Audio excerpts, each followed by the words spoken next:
በአድዋ ድል የተሸነፈው የኢጣሊያ ፋሽስት ገዢ መደብ እንጂ ኢጣሊያና የጣሊያን ህዝብ አይደለም።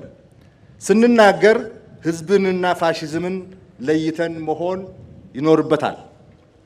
አንድ ማስተዋል ያለብን ነገር አለ።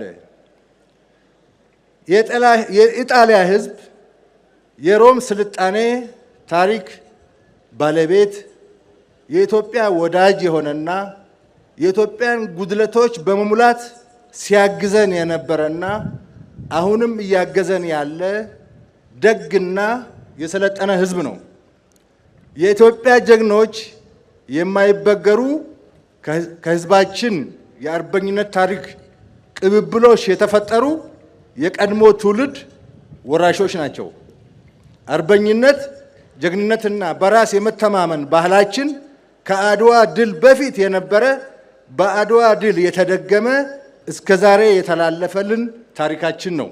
አርበኛ አባቶቻችን ግንባራቸውን ለጥይት ሰጥተው አድዋ ላይ እየተዋደቁ በነበረበት ጦርነትና በ5 ዓመቱ የአርበኝነት ትግል ጊዜ ኢትዮጵያን ያላገዙና አገርንና ህዝብን በመካድ ከጠላት የተደራደሩ ጠላትን እየመሩ አርበኞቻችንን ሲያስመቱ የነበሩ ወገኖች እንደነበሩ ታሪክ ያውቃቸዋል። የኢትዮጵያ ህዝብ ገላጭ የሆነው የአርበኝነት ታሪካችንን ለማራከስ ከጠላት ተሰልፈው ሲወጉን የነበሩ ባንዳዎች እንደነበሩ ይታወቃል። የአድዋ ድል ህዝባችንን ብቻ ሳይሆን ባንዳዎችንም ነፃ ያወጣ ድል ነው። ባንዳው የሰራውን ጥቁር ታሪክ ማድበስበስ አንችልም። የክህደታቸውንና የባንዳነታቸውን ታሪክ ለልጆቻችን በመናገር አርበኛን የሚያጀግን ባንዳውን የሚጠየፍ ትውልድ ልንገነባ ይገባል። ባንዳነት አይኑን በጨው ታጥቦ አደባባይ ይወጣና አርበኛ የማህበረሰብ ግንባታ አደጋን ላይ ይጥላል። አርበኛንና ቅጥረኛን መለየት የማይችል ትውልድ ይፈጠርና አገራችንን ለማዳከም ከሚፈልጉ ጠላቶች ጋር እየተሞዳሞደ ባንዳነትን መተዳደሪያ ማድረግ ነውርነቱ ይጠፋል።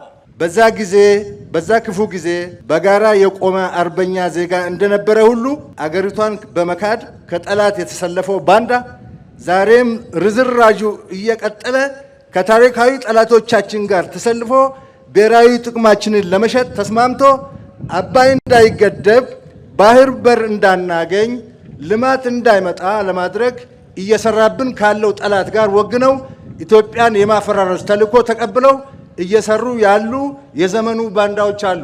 ለውጥ ከመጣ በኋላ የህዳሴ ግድብ ግንባታ መፋጠን ሲጀምር የመጀመሪያው የውሃ ሙሌት ጭምጭምታ ወሬ ሲሰማ ታሪካዊ ጠላቶቻችንና ባንዳዎች ግንባር ፈጥረው በአንድ ጊዜ 15,000 የሰለጠነና የታጠቀ ኃይል ከአገር ውጭ አሰልጥነው ህዳሴ ግድብ ላይ በመልቀቅ ልማቱን ለማደናቀፍ ተረባረቡ።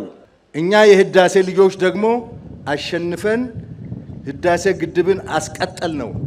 ከአማራ ከኦሮሞና ከትግራይ ጥያቄ በስተጀርባ ሆነው ድጎማ እየሰጡና እያስታጠቁ እንድንገዳደል እንድንዳከም እየሰሩ ባሉት በዚህ 5-6 ዓመታት ባንመክታቸው ኖሮ ኢትዮጵያን አሁን ባለችበት ቁመና አናገኛትም ነበረ። ባንዳው ግን ዛሬም ከጠላት ተሰልፎ የአድዋን ልጆች እየወጋ ነው።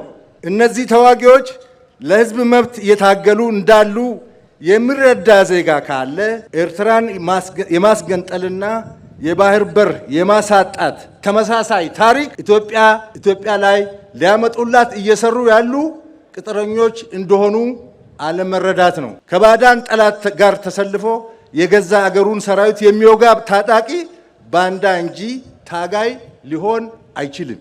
የሩቅና የቅርብ ጠላቶቻችን ማርክሲዝም ሌኒዝም ርዕዮተ ዓለም እያሉ የብሔር ጭቆና እና የዲሞክራሲ መብት እያሉ ከፋፋይ አጀንዳ እየሰጡን ረጅም ዓመታት ሲያዋጉን ግዛት አስገንጥለን ባህር በር አስወስደን የነበርንበት የውድቀት ታሪክ እያለን ከውድቀቱ ሳንማር ጠላት በተመሳሳይ ዘዴ ሲመጣብን የማይገባን ከሆነ ከራሱ ያልተማረ ከማንም ሊማር አይችልም።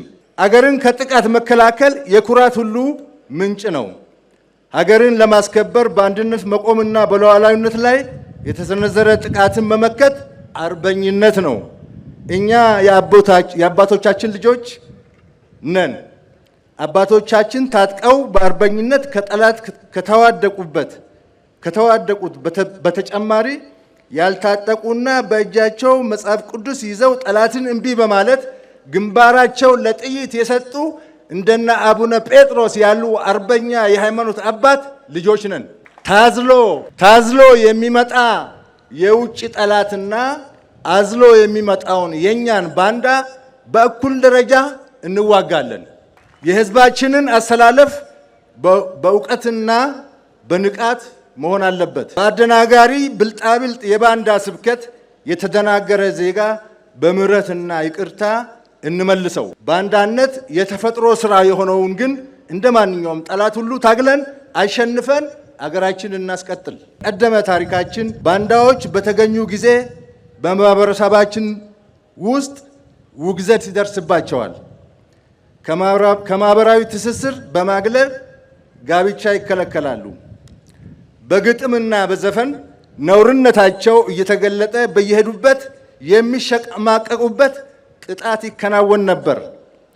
በጦር አዛዦችና በገዢዎች የሚደርስባቸው ቅጣትም እስከ ሞት የሚደርስ እንደነበር ይነገራል።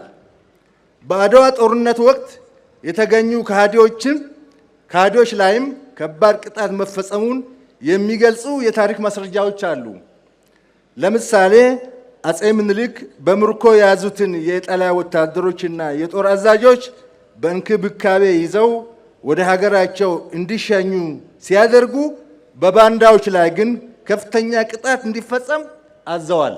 ባንዳነት በታሪካችን በዚህ ደረጃ የሚያሳፍር የሚያስቀጣና በማህበረሰቡ ዘንድም መገለልን የሚያስከትል አንገት የሚያስደፋ ነበር ድሮ። በዚህ በእኛ ዘመን ግን ባንዳነት ከሀገር ብሔራዊ ጥቅም በልጦ ቆሞ እየተራመደ ይገኛል። ለጠላት ተቀጥሮ መስራት ነውርነቱ ጠፍቷል። ታሪካዊ ጠላቶቻችን በቀጥታ ጦርነት ገጥመው እንደማያሸንፉን ስለተረዱ ባንዳዎችን ቀጥረው የገዛ ሀገራቸውን እንደወጉላቸው አድርገዋል። ኢትዮጵያን እናፈራርሳለን ብለው ብዙ ቀጠሮ ቢዙላትም ሀገራችን ከመፍረስ ይልቅ ከፍታዋ እየጨመረ ይገኛል። በዚህም ጠላቶቻችን እና ተላላኪዎች ባንዳዎች በጣም ተናደዋል። ኢትዮጵያ ከዛሬ 130 ዓመት በፊት አድዋ ላይ የቀኝ ገዢዎችን ወረራ መክታ በመላው ዓለም ስሟ ከፍ ብሎ ተጠርቷል። እኛም ልጆቿ በአድዋ ድል ውጤት ክብር አግኝተን የአድዋን ፈለግ ተከትለን አገር እየጠበቅን ነው። በዘመን ቅብብሎሽ የጀግኖች አገርና የአኩሪ ታሪክ ባለቤት የሆነችውን አገር እንደተረከምነው ሁሉ ሕዝቦቿንና ሀብቶቿን እንዳለ ለወጣቱ ትውልድ እናስረክባለን። ጠላት ባንዳ ገዝቶ በእኛ ጥያቄ ውስጥ እንዲደበቅ መፈቀድ የለበትም። የቤታችንን አመል መምራትና መግራት ተስኖን ለታሪካዊና ወቅታዊ ጠላቶቻችን ክፍተትና ቀዳዳ መፍጠር ውድቀታችንን ያፋጥነዋል። በሕዝብ ጥያቄ ውስጥ ጠላት የቀጠራቸውን ባንዳ ያስገቡ ቁጥራቸው የማይናቅ አገሮች ፈርሰው ምነው እግሬን በቆረጠው እያሉ ነው። ጸጸታቸው ሊታደጋቸው አልቻለም። ከሞኝ ደጃፍ ሞፈር ይቆረጣል። ከደጃፋችን ከሞፈር በላይ የሆነ ብሔራዊ ጥቅማችንን በራሳችን አመል ተጠቅመው ሊቆርጡ ያሰፈሰፉ አሉ። ራሱን ለማስደፈር ከአፍራሹ ጋር የሚሰራ ሰውኛ ባህሪ የጎደለ ሰው አለ። እንቅፋቱን አንተን እስኪመታህ አትጠብቅ። ቀድሞ እንቅፋቱ ከመታው ጎረቤትህ ወይም ባልንጀራህ ተማር። እውቀትና ብልሃት ማለት ከራስህና ከሌላው ተሞክሮ መማር ማለት ነው።